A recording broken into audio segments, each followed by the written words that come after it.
Today, I'm going to explain to you why Steve Harvey is the GOAT. GOAT. Hi, I'm Christian Chua and I'm a professional speaker. I've done more than 1,500 paid engagement on stage, so I do have a little bit of experience in this area. I'm going to explain to you why some presenters, professional speakers are paid so highly. Bill Clinton, anything from $50,000 to $250,000 per hour. And presenters like Anderson Cooper. My mom joined Instagram. It's Megyn Kelly, over $1 million in salary a year to present on TV. Over your life, Megyn, you've been called a lot worse. Is that right? Wouldn't you say? You know, you've had a life that's not been that easy. And it's not about me. It's not about me. It's about the messaging to young girls and to other women. And the question is, why? So a lot of people have the wrong concept that presenters are presenting based on their content. Content is important, but if you're just paying money just to hear content from a speaker, why not just buy the book? A book is $25 and a speaker could be paid 2,000 times that.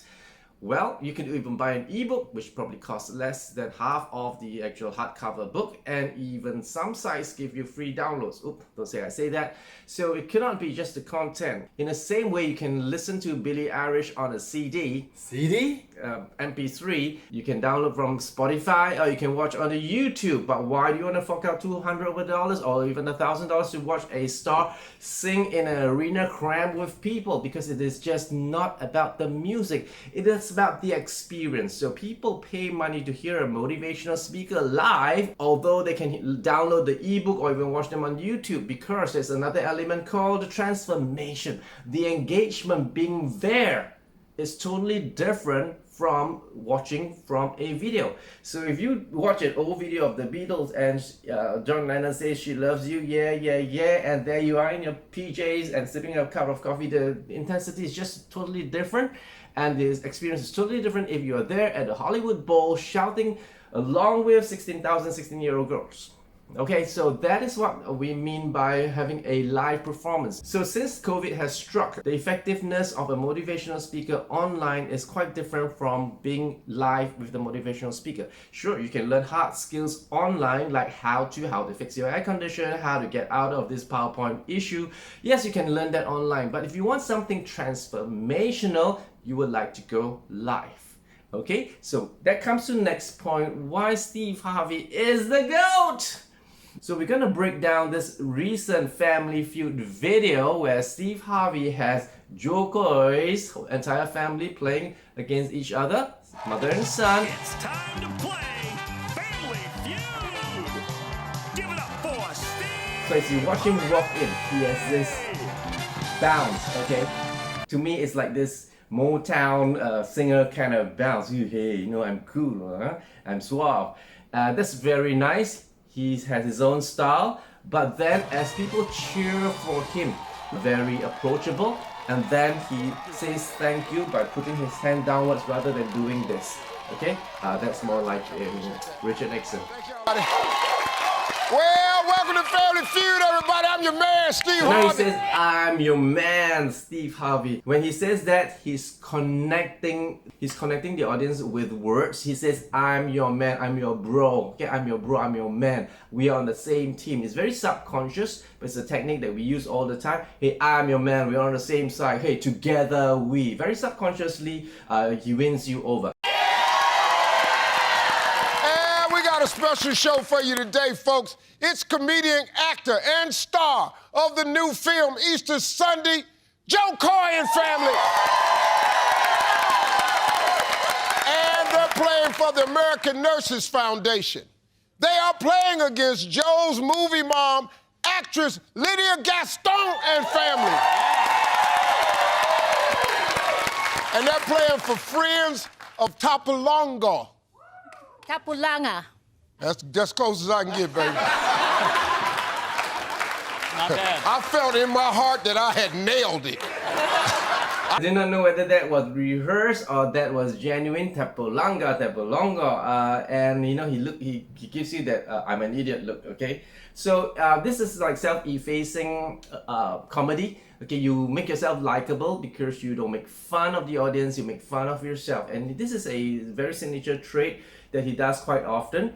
He downplays himself, his family, because you know it is so easy to be judged when you're up there and then you say something nice about yourself. You say, oh yeah, he's such a braggadocious person. Okay, see how he does that eyebrow thing? He goes up there like, am I just a fool? Again, he wants to make himself look downplay, like he's stupid. But Steve Harvey is not at all. He's a darn good motivational speaker. Let's go meet Joe Coy and family. Hey man, you have my utmost respect, bro. Aw, thank you. You're a funny dude, man. Let me tell you something. It's one thing to sell out theaters. You have a successful career selling out theaters. But when you sell out arenas, you're off in that king territory. Okay, so this setup is extremely skillful. I'm sure this was completely rehearsed and he scripted it. And how he wanted to introduce Joe Coy, he thought it through very, very carefully. So he said, hey man, just to make sure the audience pay attention to him, he said, hey man. It's similar to, okay guys, listen here. Okay, I've got something important to say. Okay, that is how you capture the audience. So you say, hey man. Hey man, you have my utmost respect, bro. Important. So he said, hey man, and he paused there. So the audience get quiet and they listen to him. And then he said, it's one thing to sell out theaters. Pause. It's one thing to sell out theaters. You have a successful career selling out theaters. But when you sell out arenas, you're off in that king territory. And that rhythm, okay, will get you this kind of reaction. So that's how we get standing ovation when we end something strong, like a million steps begin with that one step. And all you've got to do is take that one step. Thank you. Okay, that is how speakers end, and they end strong, and they usually get a reaction like this. Okay, so when he gives a high praise to his guests like Joe Coy, to me, I think Steve Harvey is much bigger than Joe Coy, but to be able to flip the spotlight to Joe Coy, we all immediately know that he has a very high self-esteem, because people with low self-esteem needs to constantly put others down to bring themselves up. But if you have a high self-esteem, you can bring others up. And he's a monster, man. He's a bad dude. Bad dude.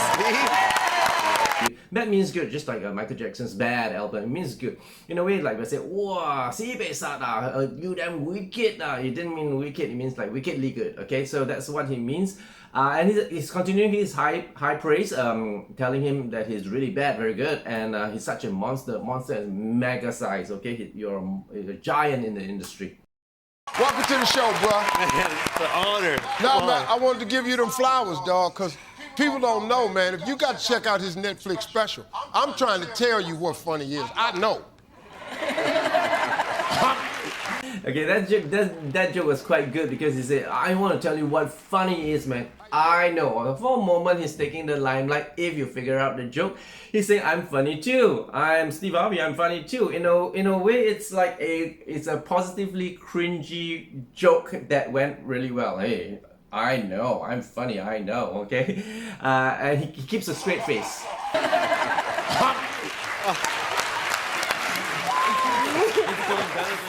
I'm very popular in the Philippines. Yes, you are. Yeah. It sounds like he's self-praising himself. I'm very popular in the Philippines. But usually, there are 12 to 13 styles of how to create a joke, and this is the setup for the next joke.